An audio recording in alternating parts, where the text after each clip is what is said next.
নমস্কাৰ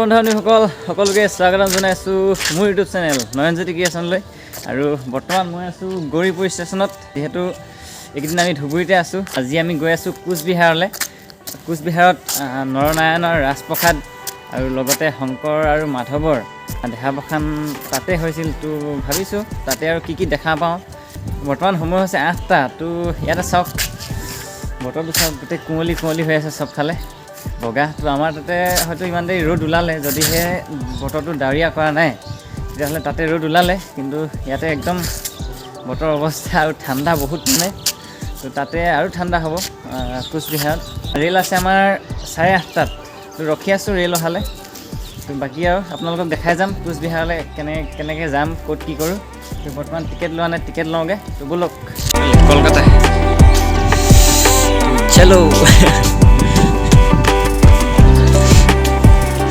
এইফালে ঘোঁৰা গাড়ী এখন গৈ আছে ঘৰটো ভালকে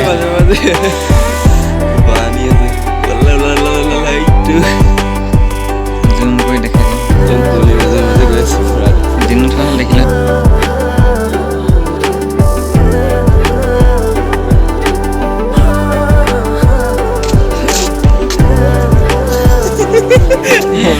এডোখৰ হৈছে গৌৰীপুৰ ষ্টেচনৰ ফ্ৰণ্ট ছাইডটো আৰু এইফালে এইটো হৈছে মেইন ৰোডৰ ফালে এফালেদি সোমাই আহিলে এনেকৈ আৰু সোমাই আহি এইফালে ষ্টেচনটো পাব আৰু এইখন আছে মেইন গেট আৰু ৱালবিলাকত চাওক অলপ ফটো কিবাকিবি লগাই থোৱা আছে এইফালে আছে লাচিত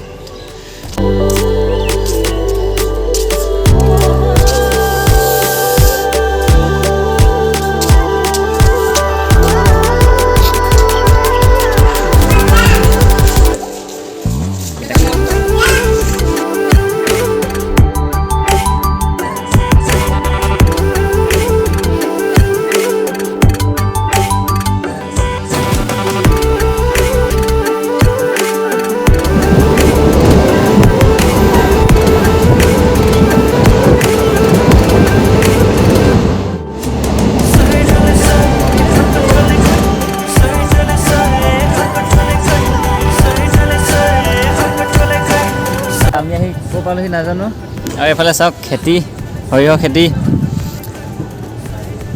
ৰেলখন কিবা কাৰণত শ্ল' হৈছে এইটো কি কাৰণত শ্ল' হৈছে নাজানো একদম শ্ল' হৈ গ'ল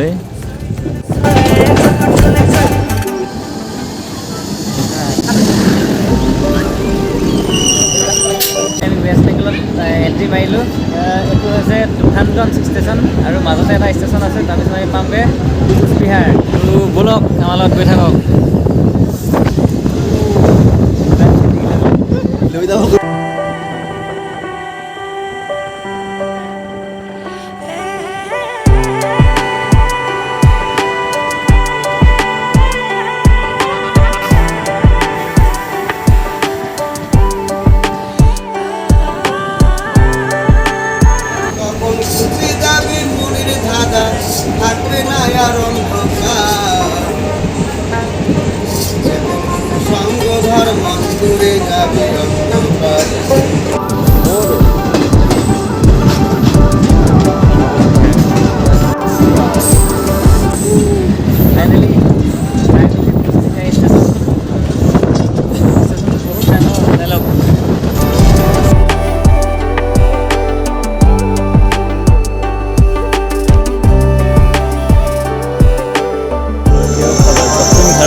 আমি বৰ্তমান আছো কোচ বিহাৰ ৰেল ষ্টেচনত আৰু ৰেল ষ্টেচনৰ যিটো বিল্ডিংটো আৰ্কিটেক্সাৰটো চাওক এইটো এটা কিবা ৰাজমহল নিচিনা লগা নাই জানো চাওক অ' মাই গড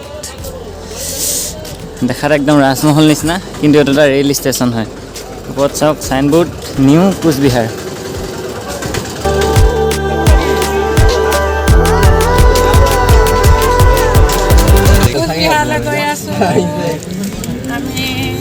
শিৱসাগৰ চৰাইদেউৰ পৰা আহিছোঁ।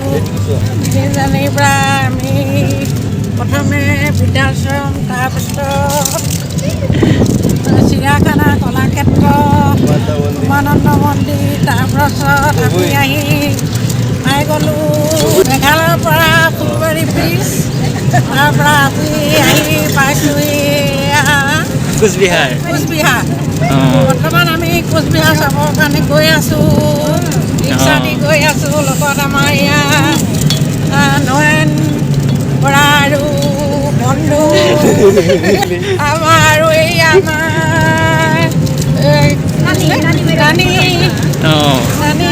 নানি আবিদ আচলতে আমাৰ ডাৰ্লিং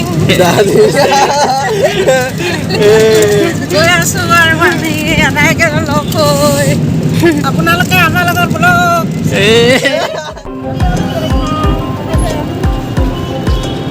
ফাইনেলি আমি আহি পাই গ'লোহি কোচবিহাৰ। আৰু এইটো হৈছে মিউজিয়ামটো মিউজিয়াম। এইটো হৈছে মিউজিয়ামটো আৰু টিকেট কাটিব লাগিব এফালে। চলো চলো।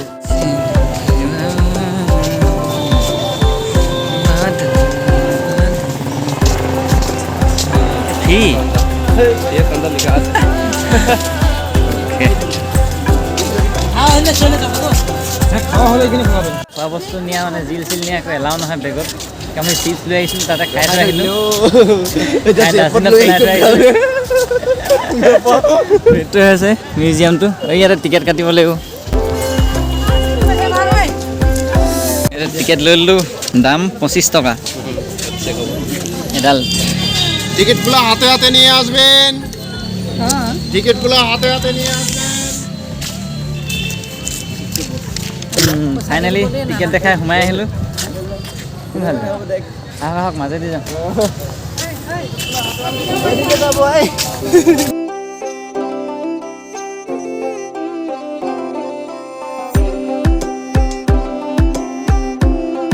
এইটো মূল প্ৰৱেশ পথটো। এইটো এইফালে গৈ আছোঁ আমি সকলো।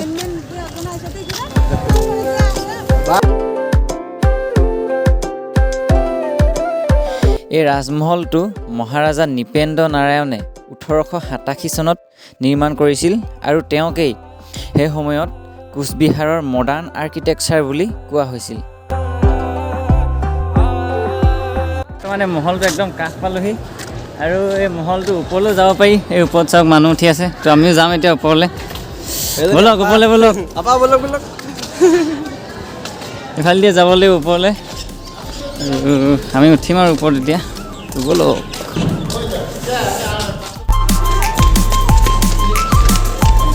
এতিয়া ৰাজপ্ৰসাদৰ ভিতৰলৈ সোমাই যাম আৰু আপোনালোকক পূৰা ৰাজপ্ৰসাদৰ পূৰা ফিলিং দিবলৈ চেষ্টা কৰিম।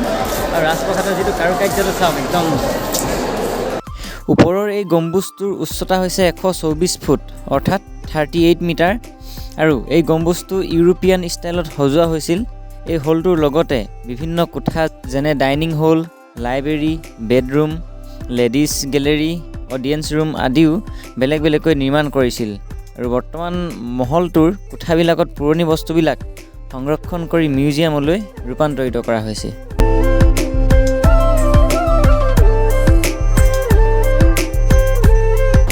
আৰু তলভাগৰ লগতে উপভাগতো আছে চাবলগীয়া। এইফালে চিৰিয়েদি ওপৰলৈ উঠি যাব লাগিব। তো ব'লক এতিয়া চিৰিয়েদি আমি ওপৰলৈ উঠি যাম। এইফালে আপা ৰখি আছে, পূৰা মাতি আছে আমাক।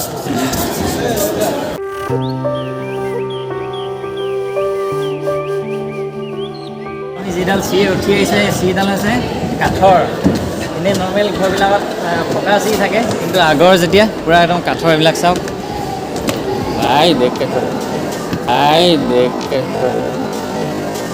কিবা কাঠ এইবিলাক।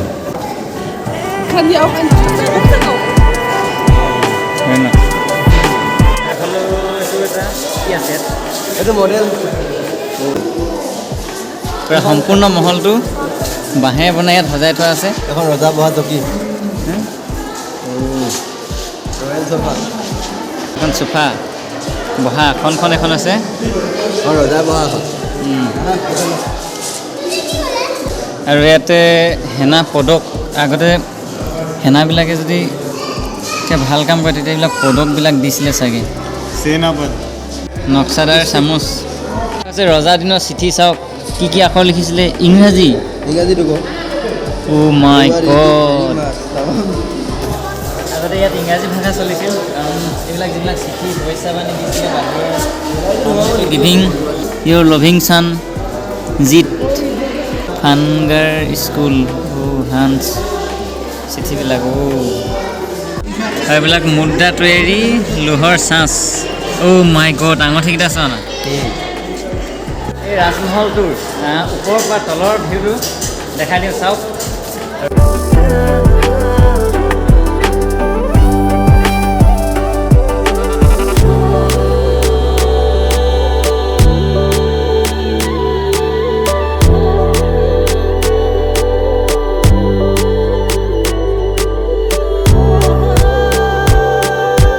এখনি সৰুকৈ ৰাজমহলৰ বেলকনি আছে আৰু বেলকনিৰ পৰা ৰাজমহলত এটা ভিউ চাওক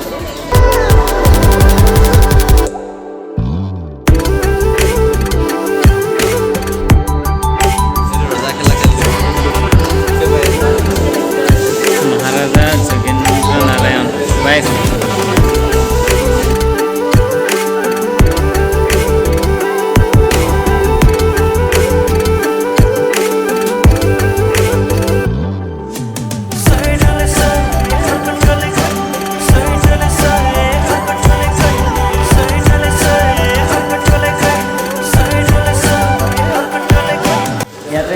মহাৰাজাৰ আগৰ দিনত যিবিলাক বহুত আগৰ কিছুমান মূৰ্তি উদ্ধাৰ হৈছিল সেই মূৰ্তিবিলাক ইয়াতে ধুনীয়াকৈ সজাই থোৱা আছে আৰু সংৰক্ষণ কৰিছে সুন্দৰকৈ এইবিলাকে আৰু মূৰ্তিবিলাক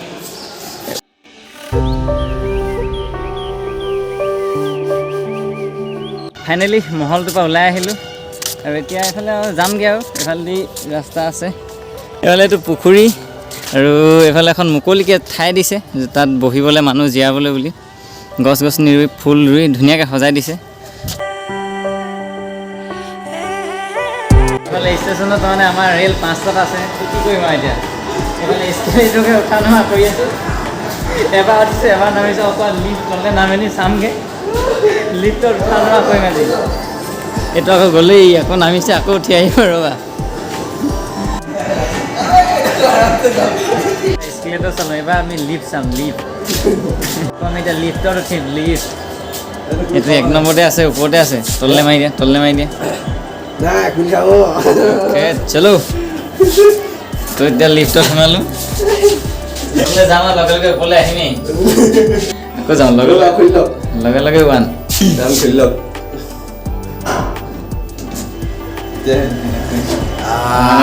তলত পাই গ'লো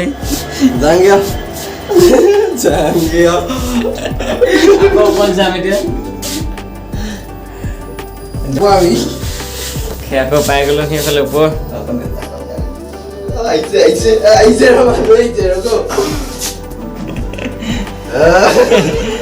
ফাইনেলি আমি আহি গৌৰীপুৰ পালোহি যিহেতু ট্ৰেইনখন বহুত লেট আছিল তো সেইবাবে আমি আহি পাওঁতে প্ৰায়খিনি আন্ধাৰ হ'ল আৰু যিখিনি পাৰোঁ দেখুৱালোঁ কিয়নো কোচবিহাৰৰ প্লেচৰ ভিতৰত কিছুমান ৰুমত ভিডিঅ'গ্ৰাফী এলাও নাই যদিহে ভিডিঅ'টো চাই ভাল পালে তেন্তে প্লিজ লাইক এটা কৰি দিব লগতে চেনেলটো ছাবস্ক্ৰাইব কৰিবলৈ একেবাৰে নাপাহৰিব লগ পাম পুনৰ এটা নতুন ভিডিঅ'ৰ সৈতে আজিলৈ বাই বাই